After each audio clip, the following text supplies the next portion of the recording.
LOC पर मंगलवार को पाकिस्तान ने भारत की पीठ में जो छुरा भोंका, उसके जख्मों से अब तक खून रिस रहा है। पुंछ में शहीद हुए 5 जवानों की चिता अब तक सजी भी नहीं है। पूरे हिंदुस्तान का खून खौल रहा है और सरकार अब भी पाकिस्तान से अमन की उम्मीद पाले बैठी है।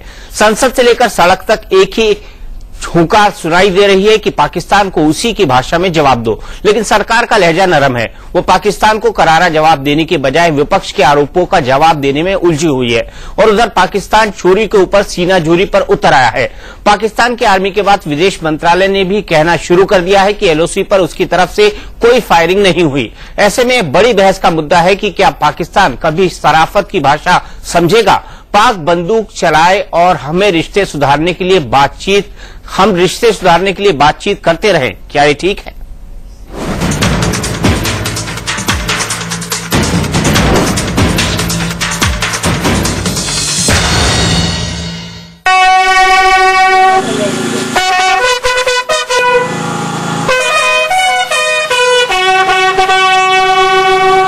हमारे 5 मारेंगे तो हम उनके 50 मारेंगे, यही हमारी पॉलिसी होनी चाहिए।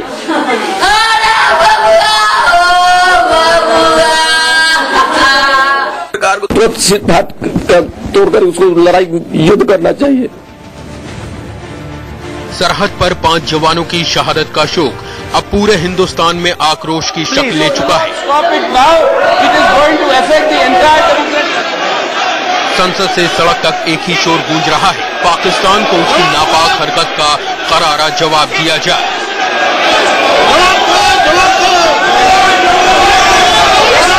शिवसेना वालों ने कहा है, बिल्कुल राइट कहा है। मैं 500 कहता हूँ कि 5 के बदले 500 मारेंगे तो ही एक सबक सीखेगा पाकिस्तान, नहीं तो पाकिस्तान इसी तरह की हरकतें करता रहेगा। हम लोग बहुत दिनों से कहानी सुनते आ रहे हैं, अब की मारो तो देख लेंगे, और अब की में अब की ही हो रहा है।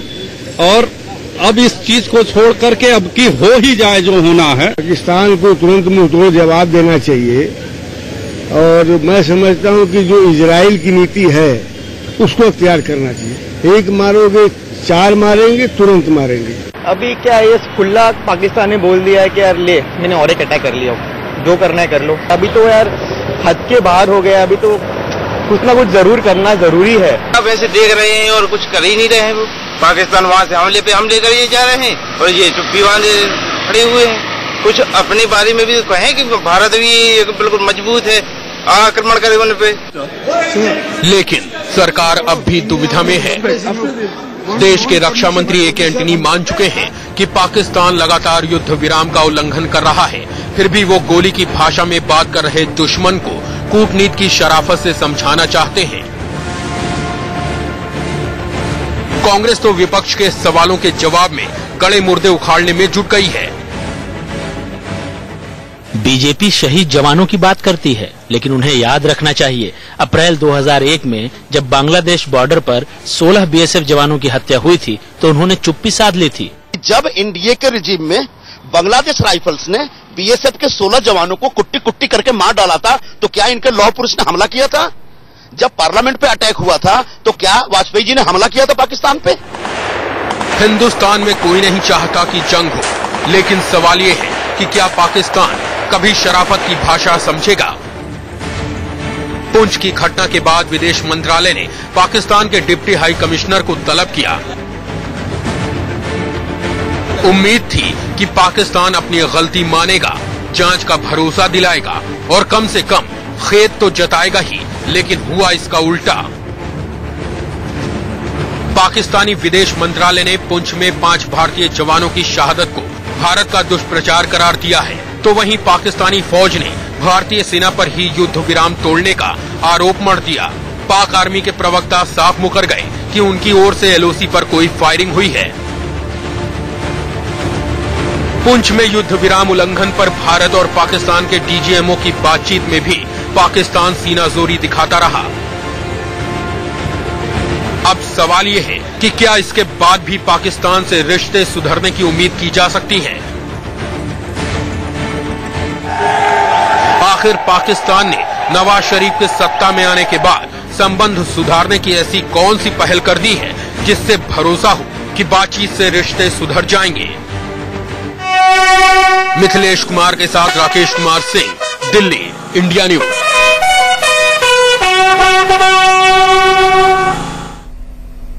तो बड़ा सवाल कि पाकिस्तान बंदूक की भाषा बोलते रहे और हम उससे बात करते रहें, क्या ये तरीका सही है? इसी पर बातचीत करने के साथ हमारे साथ खास मेहमान कई जुड़ गए हैं। हमारे साथ कांग्रेस के राष्ट्रीय प्रवक्ता अनंत गाडगिल जी हैं, हमारे साथ बीजेपी की राष्ट्रीय प्रवक्ता मीनाक्षी लेखी जी हैं, मेरे साथ स्टूडियो में दो खास मेहमान हैं, रिटायर्ड जनरल जीएस ओबान सिंह जो कि डिफेंस एनालिस्ट हैं, कमांडो सेटअप में रहे हैं, 11 साल डिफेंस एस्टेब्लिशमेंट में बिताए हैं और जम्मू कश्मीर के एक्सपर्ट हैं, retired major general Sheru Thapliyal भी हमारे साथ जुड़े हुए हैं जो कि एक स्ट्रेटेजिक एनालिस्ट हैं। इन तमाम लोगों से बात करेंगे। पाकिस्तान से हमारे साथ ओवैस सोहिद जी जुड़ेंगे जो कि सीनियर एग्जीक्यूटिव डायरेक्टर हैं ARY न्यूज के। लेकिन मीनाक्षी जी, शुरुआत आपसे करूंगा क्योंकि कांग्रेस ने अपना स्टैंड क्लियर कर दिया है। कांग्रेस का कहना है कि बातचीत तो जारी रहेगी क्योंकि पड़ोसियों से हमें अच्छे संबंध बनाना है। तो कांग्रेस चाहती है बातचीत जारी रहे, आप चाहते हैं नहीं जारी रहे। क्या निकलेगा बीच का रास्ता इससे कोई?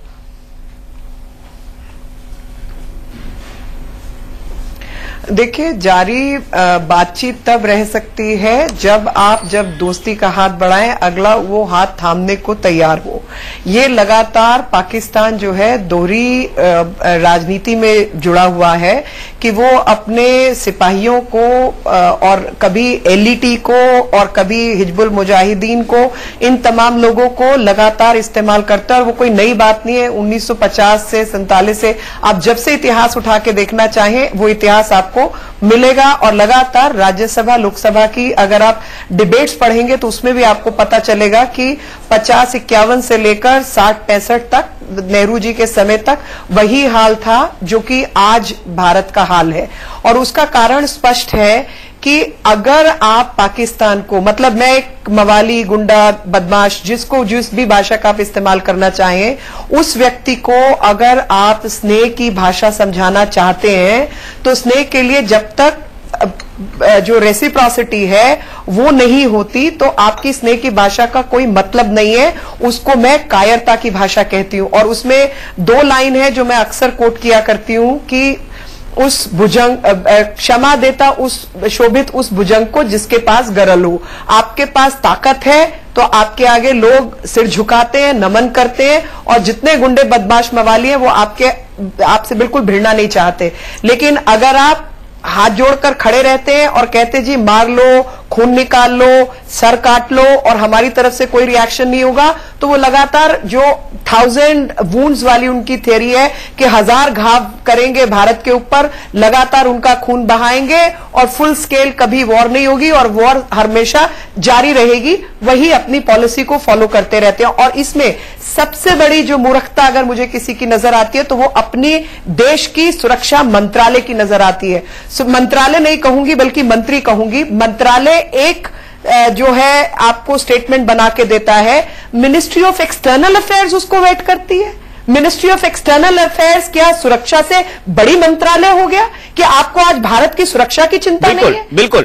ऐसी क्या आपके ऊपर एक्सटर्नल प्रेशर्स है जिसके तहत आप ये काम कर रहे हैं? बिल्कुल मीनाक्षी जी, हम इस मुद्दे पर भी आएंगे, लेकिन आपकी पहली बात का जवाब ले लें। ऐसे में बातचीत नहीं हो सकती। अनंत गाडगिल जी, सवाल यहां पर यह उठता है कि क्या आप बातचीत जारी रखेंगे या पाकिस्तान को कोई कड़ा संदेश देंगे, भले से गोली की भाषा में ना हो, बातचीत रोकने की भाषा में हो? देखिए, बातचीत तो जारी रहनी चाहिए। बातचीत जारी रखने का हम जो कह रहे हैं उसका मतलब ये नहीं कि हम सब हार गए, हमने हाथ ऊपर किए या वी हैव सरेंडर या we have compromise with the nation. बिल्कुल ऐसी बात नहीं है। लेकिन आप अंतर्राष्ट्रीय स्थिति को देखते हुए एक तरीका यह है कि बातचीत के जरिए दूसरा इंटरनेशनल प्रेशर जो कि 26/11 के बाद हमारे सरकार ने किया था, एक इंटरनेशनल प्रेशर लाना, नंबर 2 आर्थिक रूप से भी प्रेशर लाना, पॉलिटिकल रूप से भी पाकिस्तान के ऊपर प्रेशर लाना। तो अगर वो हो गया तो कम से कम कंट्रोल हो जाएगा। दूसरा मैं आपको बताना चाहता हूं कि सम्माननीय श्री लेखी जी ने कहा, लेकिन आप देखिए कि जब वाजपेयी जी पाकिस्तान गए थे बात करने के लिए, हमने वहां राजनीति नहीं की। आज जब देश संकट में है तो विपक्ष का ये रोल होना चाहिए कि आज कांग्रेस के या सरकार के साथ जुड़े रहे। ये नहीं कि हाउस में एंटोनी जी ने क्या कहा और भारत सरकार ने हार मांग ली और ये वो ऐसी।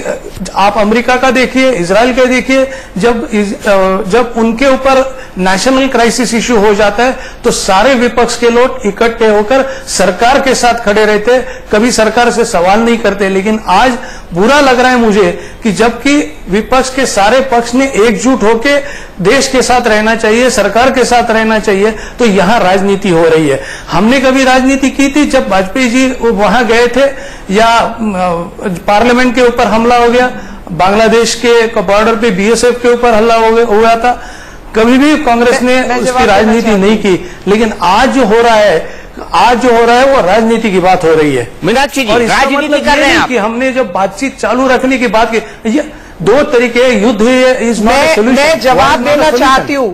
पार्लियामेंट के अटैक के बाद अनंत जी आप मेरी बात भी सुन लीजिए। पार्लियामेंट के अटैक के बाद वाजपेयी जी ने ये नहीं कहा था कि पाकिस्तान में कुछ वर्दी वाले लोग पाकिस्तानी आर्मी वाले घुस आए हैं, लेकिन वो आर्मी के हैं या नहीं ये नहीं है। अब ये बयान की तब्दीली उनके समय पर एक्सटर्नल अफेयर्स मंत्रालय ने नहीं की थी। और जब आप इजराइल का, अमेरिका का या किसी और देश का उदाहरण देते हैं तो ये भी जान लीजिए कि वहां का चाहे राष्ट्रपति हो और चाहे वहां का सुरक्षा मंत्री हो, जो भी उनका सेक्रेटरी ऑफ स्टेट है, वो जाके पाकिस्तान के अंदर घुसकर मारकर आतंकी को घर वापस आते हैं, ना कि घर के अंदर बैठकर ये कहते हैं कि भाई आतंकवाद से पाकिस्तान भी जूझ रहा है। ये शर्मुल शेख में आप लोगों ने किया। 2001, 2002, 2003 आप लगातार वाजपेयी जी की सरकार के समय पर ऑपरेशन पराक्रम उठाकर देख लीजिए, आप तमाम ऐसी चीजें देख लीजिए कि उसमें आपको मिलेगा कि 5 लाख सेना बल, सशस्त्र सेना बल, जिसको लाइन ऑफ कंट्रोल पे बिठाया गया था, पाकिस्तान का एयर स्पेस बंद किया गया था और वॉरशिप्स को पाकिस्तानी कोस्ट पे ले जाया गया था। और उसका नतीजा क्या हुआ था कि 2002 के अंदर मुशर्रफ ने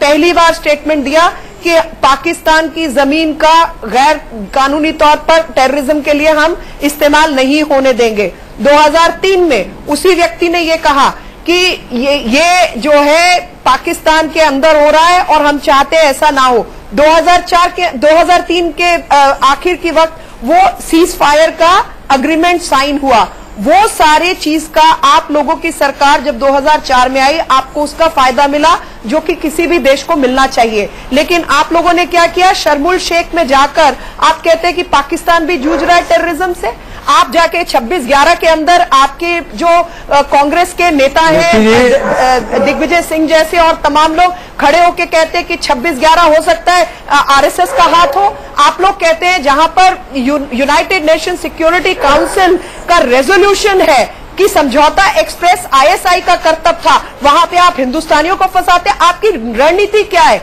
आप लोग राजनीति अगर इस देश में टेररिज्म पर, आतंकवाद पर कोई कर रहा है तो वो कांग्रेस पार्टी कर रही है। और मुझे शर्म इस बात की आती है कि जब अगर हम लोग पले बढ़े या हमें कोई भी शिक्षा दी गई देशभक्ति की, राष्ट्रभक्ति की, तो ये कहा गया कि प्रधानमंत्री, रक्षा मंत्री और ये तमाम मंत्री चाहे दूसरी पार्टी के हों, लेकिन ये राष्ट्र के नेता हैं और जब तक ये उस कुर्सी पर बैठे हैं, इनको सलाम इसलिए करना जरूरी है कि ये आपके राष्ट्र को रिप्रेजेंट करते हैं। लेकिन यहाँ तो उल्टा काम हो रहा है। यहाँ तो लगता है कि वकालत मुझे जवाब देना चाहिए। बिल्कुल, मंत्री है। मैं आपके पास आ रहा हूँ, लेकिन आनंद जी सप्लीमेंट्री पॉइंट उठाकर आ रहा हूँ।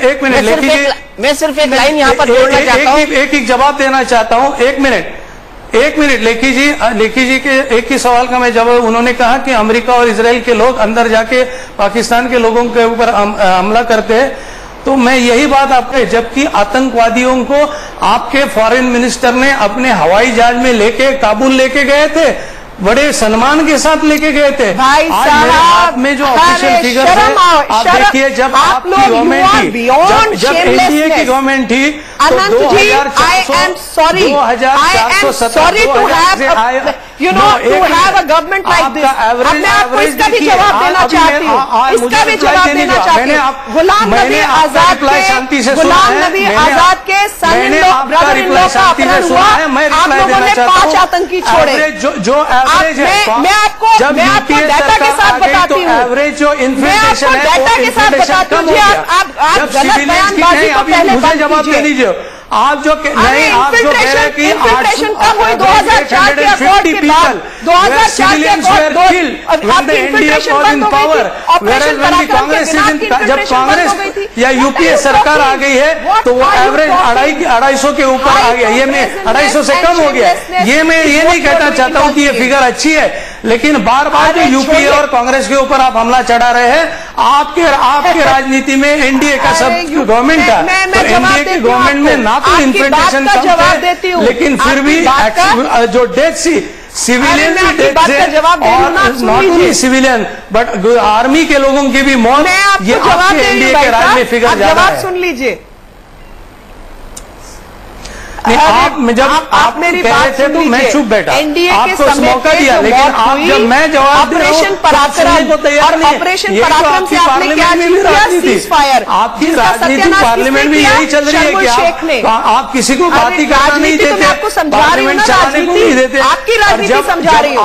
हम लोग ने मीनाक्षी जी लोगों की हम कदर करें, आज आप अलग बात कर रहे हैं, तो आप हाउस डिस्टर्ब कर रहे हैं आप लोग। दीपक, मुझे एक लाइन बोलने देंगे? जी बोलिए। लगातार आईसी 814 का बयानबाजी करते हैं, एक लाइन में उत्तर देना चाहती हूं। आईसी 814 में सर्वदलीय बैठक हुई थी जिसमें कांग्रेस के लोग शामिल थे और उसमें यह तय हुआ था कि 154 जो यात्री हैं उनको बचाने के लिए जो भी करना आवश्यक है वो कीजिए। और इससे पूर्व के अंदर आतंकियों को छोड़ा गया, उसके अंदर कांग्रेस के लोग शामिल थे। गुलाम नबी आजाद के जो साले हैं उनका अपहरण हुआ तो उसमें इन्होंने आतंकी छोड़े। मुफ्ती मोहम्मद सईद की बेटी का अपहरण हुआ तो इन्होंने आतंकी छोड़े। अब 154 आम जनता के लोग अगर पकड़े जाते हैं तो उनको भारतीय जनता पार्टी ना छुड़वाए, जबकि उसमें यह फैसला सर्वदलीय बैठक के माध्यम से तय हुआ था, ना कि भाजपा ने अकेले तय किया था। तो जो लगातार कांग्रेस पार्टी के प्रवक्ता झूठ बोलते हैं, उनको ये झूठ है वो झूठ नहीं चलेगा। सच बात क्या है इनसे पूछिए कि ये सर्वदलीय बैठक में शामिल थे या नहीं। इन्होंने अपनी बात कही थी कि उन लोगों को छुड़ाना चाहिए या नहीं। अरे भाई, लेके नहीं जाए तो क्या करे? अगर वहां पे कोई निर्णय लेना हो तो कौन लेगा? जिम्मेवारी किसकी है? वहां तो एक आदमी को गोली लगती तो भारतीय जनता पार्टी की सरकार थी, उसकी और जो प्रधानमंत्री के निवास के आगे धरने आप लोग लगवा रहे थे उसका क्या? 15 किलोमीटर भूल जाते हैं गोली की बात कर रहे हैं, कारगिल में तो 15-20 किलोमीटर और 154 लोगों की जिंदगी बची या नहीं, ये बताइए। जो इस देश के आम नागरिक थे, तो कारगिल में हमने न्योता दिया था। अरे 72 की लड़ाई, 65 की लड़ाई, तमाम लड़ाई तो आपके समय पर हुई है। मुझे लगता है अरे कारगिल हुआ, वो देश के ऊपर अटैक था। मीनाक्षी जी, आनंद जी, इंदिरा जी की लीडरशिप की वजह से हो गया। कहाँ थे आप? अरे इंदिरा जी की लीडरशिप तो हमने भी मान ली। इंदिरा जी के बाद क्या हुआ वो बताइए आप तो कहीं नजर भी नहीं आ रहे थे बीजेपी वाले। क्या हुआ वो बताइए आप। मीनाक्षी आनंद जी, ऐसे तो हम कथा अनंता हरि कथा अनंता में चले जाएंगे, लेकिन आप दोनों को मैं बताना चाहूंगा, पाकिस्तान से एजेंसीज की कॉपी आई है और उसने क्या लिखा है, पाकिस्तान क्या सोचता है भारत में जो चल रहा है उसके बारे में। वो ये सोचता है the Indian leadership itself appeared confused, मतलब भारतीय जो लीडरशिप है वो बहुत कंफ्यूज्ड है about the manner of alleged attack and identity of attackers, कि किस तरह से अटैक हुआ और किसने अटैक किया। These are baseless and unfounded allegations, ये तथ्यहीन आरोप हैं, ये कहना है पाकिस्तान का। Our military authorities have confirmed that there had been no exchange of fire that could have resulted in such an incident, the foreign office spokesman said. मैं आपसे यह सवाल यहां पूछना चाहता हूं, पूरे पाकिस्तान को पता है कि भारत में इस मुद्दे को लेकर सत्ता पक्ष और विपक्ष सामने सामने है। घाटगे साहब, मेरा पहला और सीधा सवाल आपसे है, आखिरकार उन दो स्टेटमेंट में बदलाव क्यों हुआ?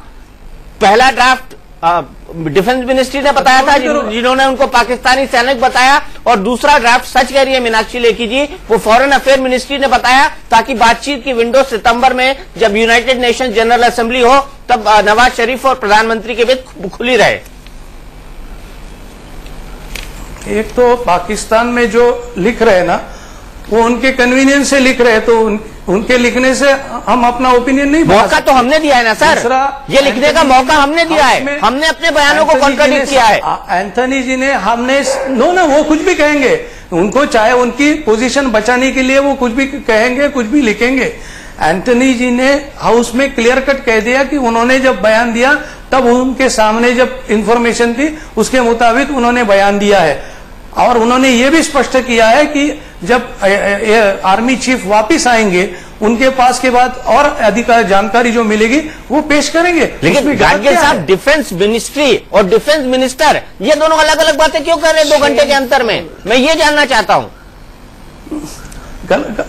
गलत बात नहीं है, मैं दोबारा ये कह रहा हूं कि एक्सटर्नल अफेयर्स कैसे उनका बयान व्यक्त कर रही है, तो उस समय जो उनके सामने इंफॉर्मेशन थी उसके आधार पर उन्होंने किया। लेकिन यही जो बयान था जो मिलिट्री की तौर से दिया गया, जो जम्मू से जारी हुआ, जिसमें मिलिट्री के इन्वॉल्व होने की बात कही गई थी पाकिस्तान मिलिट्री की, वो डिफेंस मिनिस्टर के बयान से पहले जारी हो चुका था पीआईबी की तरफ से। इस बात पर भी गौर कीजिए, यानी डिफेंस मिनिस्टर के बयान को बदला गया है। आज इम्पोर्टेंट क्या है, आज देश के सामने क्या इश्यू है ये डिस्कस होना चाहिए। देश के सामने यही मुद्दा है। क्या कहा एंथनी, उसके ऊपर तो हमने स्पष्ट किया, यही तो है ना देश के ऊपर कि देश की रक्षा का सवाल है, उसके लिए क्या करना चाहिए। हम अगर अपने में ही हमारी डिफिकल्टी, हमारी क्या देश सुरक्षित है? मैं इस सवाल पर आऊंगा, आनंद जी, मीनाक्षी जी, मैं इस सवाल पर आऊंगा क्योंकि मेरे साथ सुरक्षा और स्ट्रेटेजिक मामलों के जानकार बैठे हुए, उसके बाद मैं इस सवाल को आपसे टॉस करूंगा। लेकिन सबसे पहले चलता हूं पाकिस्तान, जहां से हमारे साथ ओवैस तौहीद जी जुड़े हुए हैं, जो कि सीनियर एग्जीक्यूटिव डायरेक्टर हैं ARY न्यूज के। ओवैस साहब, सीधा सवाल आपसे, भारत में जिस तरह की टसल देखने को मिल रही है अपोजिशन और सत्ता पक्ष के बीच इस मसले को लेकर, उससे क्या इंप्रेशन जा रहा है पाकिस्तान के अंदर? देखिए दीपक साहब, पिछले 15 मिनट से जो है मैं आपके प्रोग्राम में हूं और ये पहली दफा मौका मिल रहा है और आपने भी इंटरप्ट किया।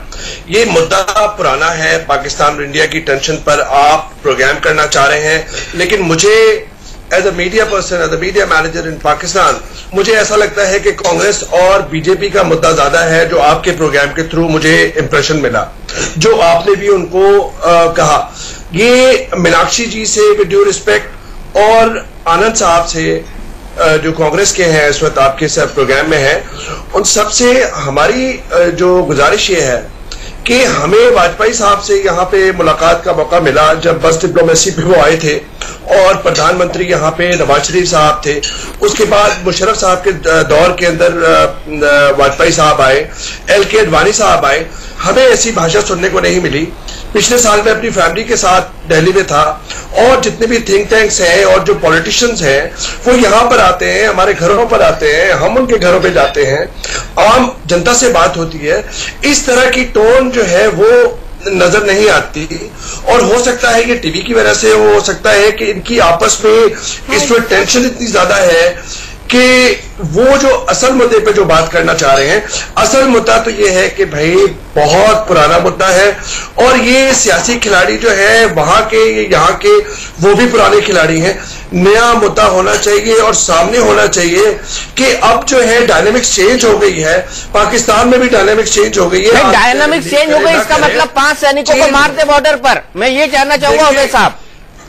मेरे को सवाल करने दीजिए इनसे। दीपक साहब जी, मीनाक्षी साहब आप भी बात कीजिए, आप और हम आपको पढ़ते भी रहे हैं और आपको सुनते भी रहे हैं। मैं आपसे एक छोटा सा सवाल है जी, एक छोटा सा सवाल है, क्या आईएसआई और आर्मी का रोल वहां की सरकार जो डेमोक्रेटिकली इलेक्टेड सरकार है उसको चलाने में खत्म हो गया है, और क्या आपने एलईटी और हिजबुल मुजाहिदीन का साथ देना बंद कर दिया है? इसका आप जवाब दे दीजिए पहले, फिर हम बात करेंगे पीपल टू पीपल डायलॉग की। जी मीनाक्षी जी, देखिए जहां तक आईएसआई का आपने नाम लिया और एलईटी का नाम लिया, वहां पर यहाँ पर मैं वो आपकी उसका जवाब इस तरह नहीं दे सकता कि यहाँ पर रॉ क्या कर रही है और असम में क्या हो रहा है और इंडियन एडमिनिस्ट्रेशन कश्मीर में क्या हो रहा है। मैं उस मुद्दे में नहीं पढ़ना चाहता। मैं आपसे विनती में नहीं गया, कश्मीर से आसाम चले गए, कल हैदराबाद पहुंचने वाले हैं, आप देख लीजिए, चाहे कांग्रेस की यही इनकी डिप्लोमेसी है। चाहे यहाँ पर जो सियासतदान है, देखिए ये डिप्लोमेसी नहीं है। बीजेपी की लीडरशिप की हमने टोन भी सुनी है, लेकिन इतनी हार्श टोन के 5 मारेंगे तो 500 मरेंगे और 500 होगा तो 5000, ये स्टेचर पे इतनी बड़ी डेमोक्रेसी है इंडिया की, और हम एज अ सोशल डेमोक्रेट उसको एनवी भी करते हैं और उसको बातचीत भी करते हैं। किसने कहा है? आपके डेलीगेट्स यहाँ पर आते हैं मीनाक्षी जी, मीनाक्षी जी, तो हम किसने कहा? नहीं, सवाल ये है ना, डेलीगेट तो आते हैं जाते हैं, ट्रैक 2 होता है, ट्रैक 1 होता है, सब कुछ होता है वही साहब, लेकिन सीमा पर सैनिकों को क्यों मारा जाता है? मेरा बड़ा सीधा सवाल है और उनका बड़ा सीधा सवाल कि क्या आपने हिजबुल और लश्कर को समर्थन देना बंद कर दिया है, जिन्होंने मिलकर बॉर्डर अटैक टीम बनाई है? Deepak ji, Pakistan is going through critical phase, especially after 9/11, you know as well, and we are going through that phase as well. जितनी भी लिबरल प्रोग्रेसिव फोर्सेज हैं वो ऑर्बिट के मार्जिन पे हैं। और इसमें किसी बात को I am not bothered about 9/11, I am bothered about 9/11। देखिए, मैं मीनाक्षी जी, आप तो इसका मतलब ये है कि आप जो है पाकिस्तान से बातचीत करने के हक में नहीं है, जो आपका। अरे वो अटल जी थे, आप भूलिए मत साहब, अटल जी थे, अटल जी थे जो बस लेकर आए थे, अटल जी थे जो बस लेकर आए थे, और अटल जी में इतनी हिम्मत थी कि उन्होंने मुशर्रफ को बातचीत के लिए बुलाया था। भूलिए मत ये किस टर्म्स पर, और ऑपरेशन पराक्रम भी उन्होंने किया था। देखिए, और मैं तीनों जगह मौजूद था, ये बता दूं आपको। आई थी और यहाँ की लीडरशिप ऑपरेशन पराक्रम वाजपेयी जी के समय पे हुआ था या नहीं? बिल्कुल हुआ था। मैं आपको वही याद दिला रहा हूं, मैं आपको वही रिमाइंड करा रहा हूं कि बीजेपी की जब हुकूमत रूलिंग पार्टी होती है तो उसकी टोन, मेरी नजर में, हो सकता है कि मैं गलत हूं, correct me if I am wrong, उसकी भाषा अलग होती है। मुझे इंटरनल डायनेमिक्स इंडियन पॉलिटिक्स के और आपकी कांग्रेस से जो राइवलरी के इस वक्त चल रहे हैं वो मुझे नहीं पता। चाहे आप मोदी जी को प्राइम मिनिस्टर के लिए फील्ड करें, चाहे उनपे, हम तो आपको इस वक्त, मैं तो नहीं कह रहा कि मैं एज अ मीडिया पर्सन हूं कि जी मोदी जी के जो हाथ है वो खून में रंगे हुए हैं और मुसलमान यहाँ हम कहीं और पहुंच रहे हैं साहब, हम कहीं और पहुंच रहे हैं, मुझे लिमिटेड रहना पड़ेगा, मुझे लिमिटेड जाइए। आपके यहाँ तो उतने लोग हर महीने मरते हैं, इसी मुद्दे। अरे आप भूल जाइए, आप मोदी जी को भूल जाइए, फिलहाल आप नवाज शरीफ और मुशर्रफ की बैकग्राउंड चेक कीजिए। आप बिल्कुल, आपको अधिकार नहीं है, हक नहीं है, ये बात, अगर आपने ये बात भी उठाई, ये बात उठाने का आपको हक नहीं है। आप देखिए आपने बलूचिस्तान में क्या किया हुआ है, आप देखिए कराची में हिंदुओं का क्या हाल है। नहीं ओवैस साहब, आप मेरे भी बुनियादी सवालों का जवाब नहीं दे रहे। फिगेट सिविलियंस, आप मेरे भी बुनियादी सवालों का जवाब नहीं दे रहे। क्या आपने हिजबुल और लश्कर तोयबा को समर्थन देना बंद कर दिया है?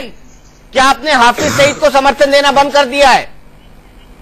मेरा सवाल ये है, इस वक्त पाकिस्तान इंडिया की टेंशन और आईएसआई आर्मी आज की सरकार कंट्रोल नहीं करती है। देखिए, सरकार अभी न्यूली इलेक्टेड हुई है और आप ये बात का यकीन माने, मैं आपको मीडिया के तौर पे बता रहा हूं, आपके डाउट्स, अरे वही आपके नवाज साहब वही है ना जिन्होंने हिजबुल को पैसा दिया, करने दीजिए, हिजबुल को पैसा उन्होंने बजट एलोकेशन की, वही है ना नवाज शरीफ। अगर इस ब्लेम गेम में जाएंगी तो फिर हम आपसे ये कहेंगे, देखिए हम तो ये कह रहे हैं कि Pakistan military and civilian leadership both are committed to initiate dialogue with Indian civilian and military leadership. हिम्मत कैसे जुटाई मोदी का नाम लेने की? You might not agree with it, but who the hell are you? Ruling party is willing to do it. Your ruling party has sent positive message, and both the civilian leaderships of respective countries are in touch.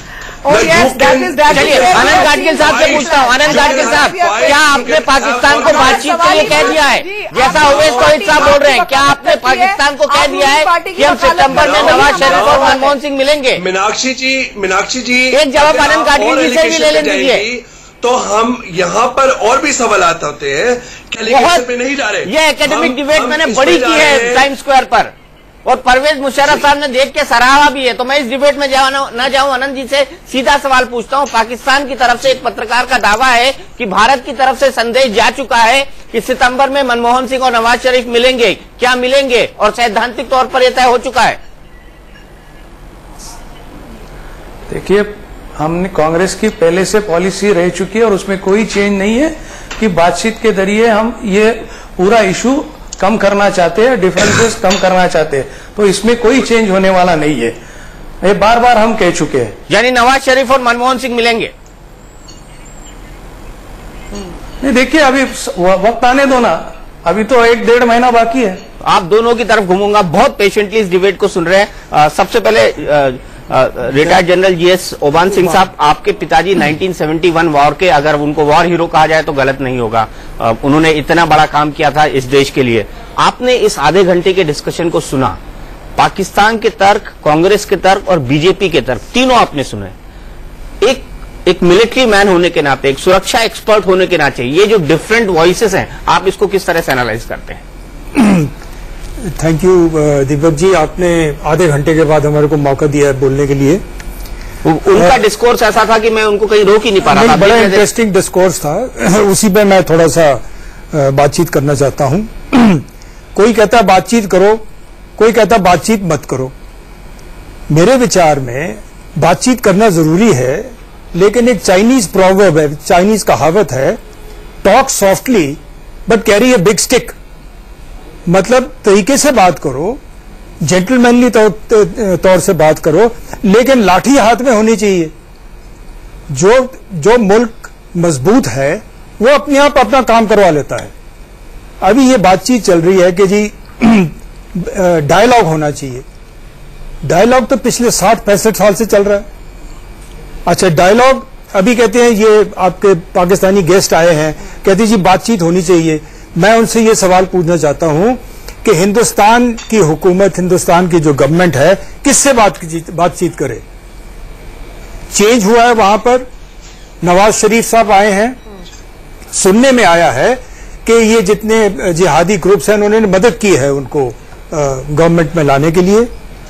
वहां पे कयानी साहब retire हो रहे हैं, नए army chief साहब आ रहे हैं, और आर्मी की हुकूमत तो चलती है वहां पे, काफी सारी चलती है। फिर कहते हैं जी आईएसआई है वहां पर, फिर जिहादी ग्रुप्स हैं वहां पर। सबसे बड़ी बात यह है कि अमेरिका विड्रॉ कर रहा है वहां से, अफगानिस्तान से, और तालिबान और वो जो पाकिस्तान के सिर के ऊपर बैठे हैं वो भी तैयार हैं। अमेरिकन विड्रॉल हो रहा है, सेक्टेरियन वायलेंस, शिया सुन्नी एक दूसरे के पीछे पड़े हैं, बॉम्ब ब्लास्ट हो रहे हैं। तो आप देखिए कि हमारी जो गवर्नमेंट है विद ऑल गुड इंटेंशंस किससे बात करे। पॉइंट ये है, पहले तो आप ये फैसला कीजिए कि एक पॉइंट निकालिए, एक जगह निकालिए, एक फोरम निकालिए जिस पे बातचीत हो सके। नेक्स्ट, एक सेकंड मेरे को आगे थोड़ा बताने दीजिए। कहते हैं जी डायलॉग, बैक चैनल डिप्लोमेसी सब चल रहा है। 65 साल हो गए हैं, अभी तक कोई नतीजा तो निकला नहीं। हर दूसरे दिन मैं देखता हूं टेलीविजन पर कोई ना कोई वारदात शुरू हो जाती है। किसी का सिर काट दिया एलओसी पर, अभी एम्बुश हो गया, हमारे जवान मारे गए उस पे, और वहां पे चारों तरफ टीवी पे हाय हाय तौबा तौबा शुरू हो जाती है। It has to stop. कहीं ना कहीं इतने लोग मर चुके हैं, सब कुछ हो गया है, क्या नीति है हमारी, कैसे बढ़ाएं इसको आगे? यस, डायलॉग कीजिए, लोगों से बातचीत कीजिए, पर किसी तरीके से from a position of strength. मेरी सलाह ये है, मेरा विचार ये है कि पहले अपने आप को मजबूत करो, एकजुट हो सब पार्टीज, चाहे कांग्रेस हो, चाहे बीजेपी हो, चाहे और जो ऑपोजिशन में हो, एकजुट होकर इस मुल्क को, और चाइना आपके बॉर्डर पर भी तमाशे कर रहा है, उनको भी समझाने के लिए कि हम हिंदुस्तानी हैं और अपने मुल्क के ऊपर किसी तरीके का इस किस्म के वारदात नहीं होने देंगे। फिर आगे बढ़ सकते हैं। थपिया साहब, आपको क्या लगता है, क्या ये जो कंफ्यूजन दिखाई दे रहा है, या जो एक क्रॉस हडल दिखाई दे रही है, पहले बीजेपी की तरफ से बयान आता है, फिर अजय माकन जारी करते हैं, उस समय के आंकड़े जब टेंशन दोनों के बीच पीक पर था, ऑपरेशन पराक्रम चल रहा था, कहा कि हमारे यहाँ कम इन्फिल्ट्रेशन हुआ, हमारे यहाँ एनडीए टाइम पर ज्यादा हुआ। क्या आप इस पॉलिटिकल फाइट को मानते हैं कि ये नेशनल इंटरेस्ट में है? मुझे बड़ा अफसोस है कि ये जो ऐसे मौके पर, जबकि पूरे देश एकजुट होना चाहिए, पॉलिटिकल पार्टी जो है आपस में इस तरीके से उनका लड़ाई चल रही है। जिससे लड़ाई होनी चाहिए उससे तो लड़ाई करते नहीं है, आपस में लड़ाई कर रहे हैं। तो पाकिस्तानी हंस रहे होंगे जो हमारे साथ ये जो मीडिया से आए होंगे, ये भी बोल रहे होंगे क्या हो रहा है इस देश के अंदर। जहां तक मेरा विचार है वो ये है कि पाकिस्तान से बातचीत करने का कोई मतलब नहीं है। इतने साल से, जैसे जनरल साहब ने बोला, 65 साल से बातचीत हो रही है, उसका क्या नतीजा निकला? बातचीत उससे होती है जो आपके साथ बातचीत करने को तैयार है, जो सुनने को तैयार है।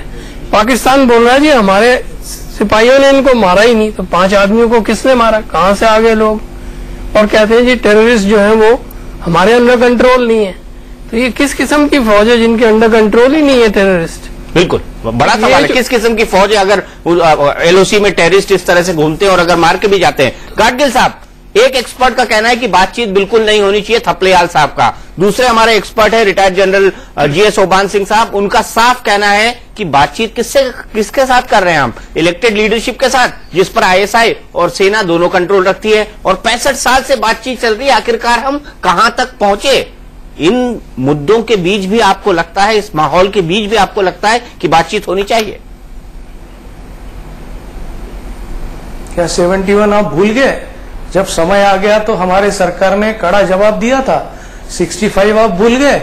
जब समय आ गया तो कड़ा जवाब दिया, लेकिन बीच में भी बातचीत चल रही थी।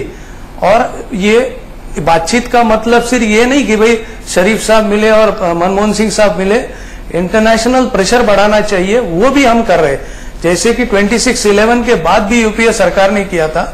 और मैं ये कह रहा हूं कि 2 टाइप का ये प्रेशर हो, एक तो इंटरनेशनल पॉलिटिकल प्रेशर लाना चाहिए पाकिस्तान के ऊपर, और दूसरा फाइनेंशियल प्रेशर लाना चाहिए ताकि पाकिस्तान को कुछ मदद न मिल सके। इस तरीके से हम भी, यानी सरकार की तरफ से ये भी एक कोशिश जारी रहेगी इंटरनेशनल प्रेशर की। लेकिन जो लोग बोल रहे हैं कि डायलॉग नहीं करना चाहते, उनके पास दूसरा क्या सोल्यूशन है? हाँ जरूर, जो साहब ने अभी पहले कहा कि भाई स्पीक सॉफ्टली, बट लेकिन अधिकार से। तो हमारे यहाँ भी हमने जब समय आ गया तो हमने बता दिया कि हमारी ताकत क्या है। 26/11 के बाद भी हमने करके दिखाया। तो ये नहीं कि हम चुप बैठे, ये नहीं कि हमने हाथ ऊपर उठाए, ये नहीं कि हम कह रहे कि भाई हम हार गए। और हम लोग जो कह रहे हैं कि भाई इस समय पे विपक्ष ने अपने डिफरेंसेस खत्म करके साथ सरकार के साथ खड़ा रह के एक देश के लिए एक पिक्चर खड़ा करना जरूरी है। वो नहीं हो रहा है, ये हमें बहुत बुरा लगा है। रिटायर्ड जनरल ओबान साहब कुछ बोलना चाहते हैं। ओबान साहब आप रिस्पॉन्ड करिए गाडगिल जी का, उसके बाद में सीधे मीनाक्षी लेखी के पास जाऊंगा, सीधे आपके पास जाऊंगा। एक एक्सपर्ट कुछ कहना चाह रहे हैं मीनाक्षी जी। गाडगिल साहब कह रहे हैं कि हमने बड़े तरीके से जवाब दिया 65 और 71 में, सही बात है। 65 में भी हमारी बड़ी अच्छी जीत हुई थी, और 71 में तो ऐसी किस्म की जीत इंडियन आर्मी ने की कि एक सब कॉन्टिनेंट में इस किस्म की जीत सारी हिस्ट्री में नहीं हुई। एक मुल्क को तोड़ के 2 मुल्क बना दिया उसको। लेकिन उसके बाद फॉलो अप क्या हुआ? 90,000 प्रिजनर हम लेके आए, उसका नतीजा क्या हुआ? सब वापस चले गए। कहीं ना कहीं हमारे को ये सोचना पड़ेगा कि क्या हमारी नीतियां जो हैं उन्होंने कोई रिजल्ट निकाला है, और अगर नहीं निकाला, मैं किसी की क्रिटिसिज्म नहीं कर रहा, ये सब हाइंडसाइट है कि जी हाँ जो हो चुका है काम तो हो चुका है, चलो आगे देखते हैं क्या करना है। कोई नीति बनाओ। और मैं ये दोबारा कह रहा हूं कि जब तक हमारा देश एकजुट होकर और स्ट्रांग होकर, ताकतवर होकर एक नीति बनाए जो कि बिल्कुल करेक्ट डायरेक्शन में सारे मुल्क को लेके जाए, ये मसले हल नहीं हो पाएंगे। ये मसले हल नहीं हो पाएंगे। मीनाक्षी लेखी जी, देश एकजुट नहीं है और इसकी जिम्मेदारी आप पर भी बनती है। देखिए, मैं जो दोनों एक्सपर्ट हैं उनकी बातों से 100% सहमत हूं। और गाडगिल साहब अगर कहते हैं कि इकोनॉमिक और इंटरनेशनल प्रेशर पाकिस्तान पे बनाना आवश्यक है, उस बात पे भी मैं पूरे तरीके से इनके साथ हूं। लेकिन क्या इन्होंने ये किया? अगर आप बहुत रीसेंट इतिहास भी उठा के देखेंगे, 26/11 समझौता, लश्कर तोयबा, इशरत जहां, तमाम चीजें आप उठाकर देखेंगे तो यहां पर आपको एक पार्टिजान और गलत पॉलिटिक्स इस देश में होती हुई दिखाई देगी। आपको दिखाई देगा कि किस तरीके से पीर पगारों और तमाम लोग जो इस देश में आते जाते रहते हैं उनका किस तरीके से रखा जाता है, किस तरीके के आईएसआई कनेक्शंस को प्रोटेक्शन है। तो ये जो नीतियां हैं वो कथनी और करनी में अंतर है। अगर इनकी कथनी और करनी एक होती तो पूरा देश इनके साथ खड़ा था, लेकिन आज जो दिखाई देता है वो ये दिखाई देता है कि भारत के सुरक्षा मंत्री वकालत करते हैं तो पाकिस्तान की वकालत करते हैं, हमारे एक्सटर्नल अफेयर्स वाले जो बात करते हैं वो पाकिस्तान की बात करते हैं, वो भूल जाते हैं कि वो किस देश के मंत्री हैं। और ऐसे में जो हमारी स्ट्रैटेजीज होनी चाहिए वो स्ट्रैटेजीज नहीं कारगर हो रही।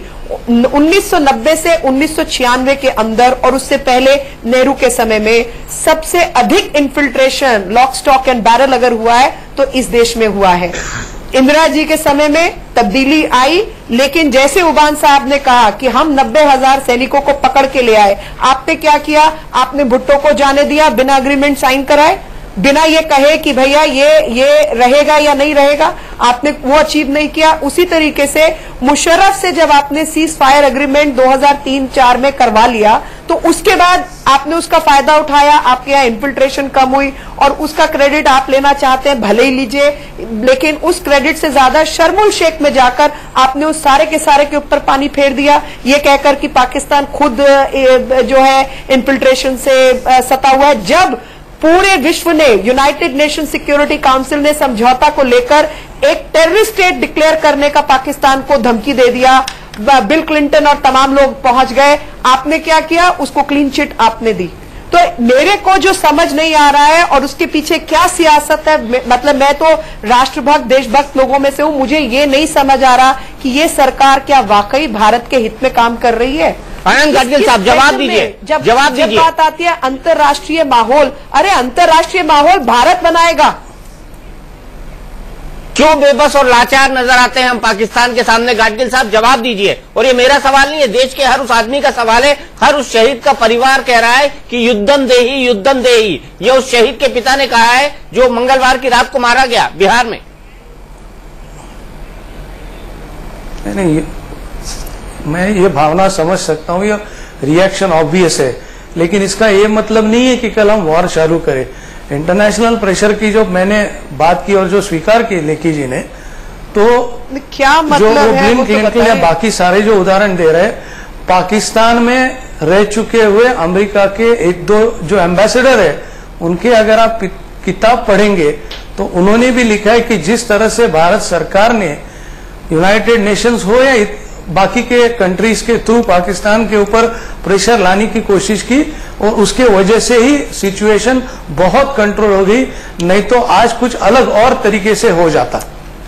लेकिन गाडगिल साहब पिछले 2 दशकों से मैंने लगभग हर भारत और पाकिस्तान की टॉप लीडरशिप की मीटिंग कवर करी है। मैं कहना चाहूंगा कि 2004 के बाद जो वाजपेयी जी सीज फायर का, साथ ही साथ क्रॉस बॉर्डर टेररिज्म, सीमा पार आतंकवाद, ये शब्द मुशर्रफ से कहलवा के गए थे, पाकिस्तान की जमीन का आतंकवाद के लिए उपयोग नहीं होने दिया जाएगा, ये डिक्लेरेशन कराकर जब गए थे, उसके बाद 2004 के बाद आप पाकिस्तान के प्रति क्यों नरम पड़ते गए? क्यों शर्मल शेख ने ये कहा कि पाकिस्तान भी हमारी ही तरह आतंकवाद से पीड़ित है? क्योंकि बोया पेड़ बबूल का आम कहां से पाए? ये आतंकवाद पाकिस्तान ने ही खड़ा किया था अपनी फॉरेन अफेयर्स की नीति को बचाने के लिए, भारत के खिलाफ प्रॉक्सी वॉर खोलने के लिए। ये पूरा देश जानती है, दुनिया जानती है, और आपको भी कुछ ऐसी किताबें पढ़ना चाहिए जिससे जानकारी मिल जाए।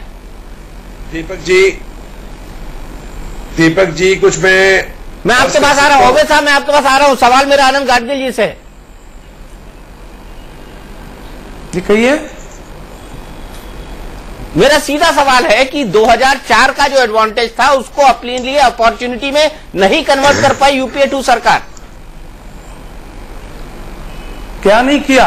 26/11 के बाद डायरेक्ट स्टेटमेंट, उस समय प्रणब कुमार मुखर्जी का स्टेटमेंट देखिए कि उन्होंने भी यही कहा था, हमने भी गवर्नमेंट में यही इशू लिया था, हमारी यही भूमिका थी कि पाकिस्तान की भूमि को टेररिस्ट को करवा लिया के लिए नहीं यूज किया जाएगा। यही नहीं किया था, बिल्कुल यही नहीं किया था, बिल्कुल गलत है। नहीं, लेकिन 26/11 के बाद भी आप क्या कर पाए? आप एक भी आदमी का वॉइस सैंपल ला पाए पाकिस्तान से? 26/11 के बाद कितने साल गुजर चुके हैं? चिदम्बरम साहब खुद गए थे वॉइस सैंपल्स मांगने, क्या आप एक भी कल्पिट के वॉइस सैंपल्स लेकर आ पाए पाकिस्तान से? पाकिस्तान में अभी भी केस वो घिसट रहा है। अब वहां वो घिसट रहा है, वहां के गवर्नमेंट का सपोर्ट है, तो लीगल सिस्टम में हम क्या कर सकते हैं? वो तो करने ही वाले, वो तो करने ही वाले हैं। तो वही तो उन्होंने जब गलती की है तो उन्होंने गलती की है, उन्होंने आर्मी का सपोर्ट है, ISI का सपोर्ट है, आप बात क्या कर रहे हैं? तो वो सपोर्ट करेंगे ना, हम उससे कैसे करेंगे? How can we interfere in the? हम भारत सरकार है सर, दुनिया का सबसे बड़ा लोकतंत्र। आपको ये भी याद दिला दूं, 124 करोड़ लोग कर रहे फिर। तो यही तो हम नहीं कर रहे हैं। आप क्या करेंगे ये कहना मतलब हम नहीं कर सकते, इसलिए हम प्रेशर बढ़ाना चाहते हैं। लेकिन प्रेशर बढ़ नहीं रहा ना सर।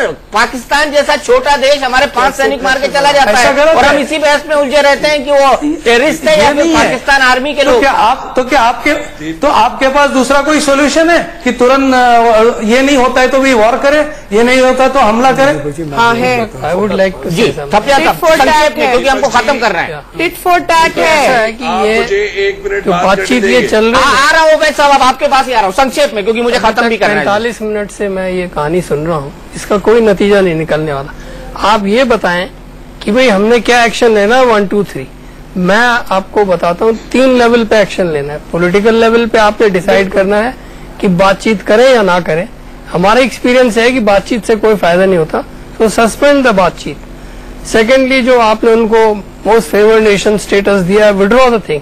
तब उस पर फाइनेंशियल प्रेशर आएगा, जिसकी बात कांग्रेस के ये प्रवक्ता कर रहे हैं।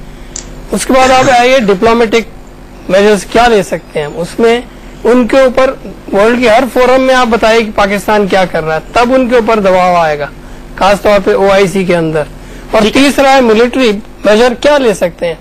मिलिट्री मेजर में आप सेना को स्वतंत्रता दें कि भाई टैक्टिकल लेवल पे वो स्वतंत्र कार्रवाई करने के लिए। उनका तो आपने हाथ पकड़ा हुआ है, तो कैसे वो कार्रवाई करेंगे? ओवैस साहब, आप कुछ कहना चाह रहे थे, आपने इस बहस को सुनकर क्या निचोड़ निकाला? जी दीपक जी, देखें, सबसे बड़ी बात है ये ब्लेम गेम और ये सारा जो इंटरनल पॉलिटिक्स है इंडिया की, उसके बारे में बड़ी तफसील से ये लोगों ने बात की है। बात सीधी है, 2 मिलिट्री के जनरल बैठे हैं और उन्होंने वही बात दोहराई है जो अपने करियर के अंदर उन्होंने वो की है। वो वॉर यूफोरिया की है, उससे कोई हासिल नहीं होना। नई कहानी बनाए, नया चैप्टर खोले, ब्लेम गेम पर आएंगे तो बात ये कि 1 महीने के अंदर भारतीय फौज ने जो यहाँ पर इल्जाम लगाए जा रहे हैं कि LOC पर 28 टैक्ट वायलेट की है और जनवरी से लेकर अब तक 186 दफा जो है वो वायलेशंस हुई हैं।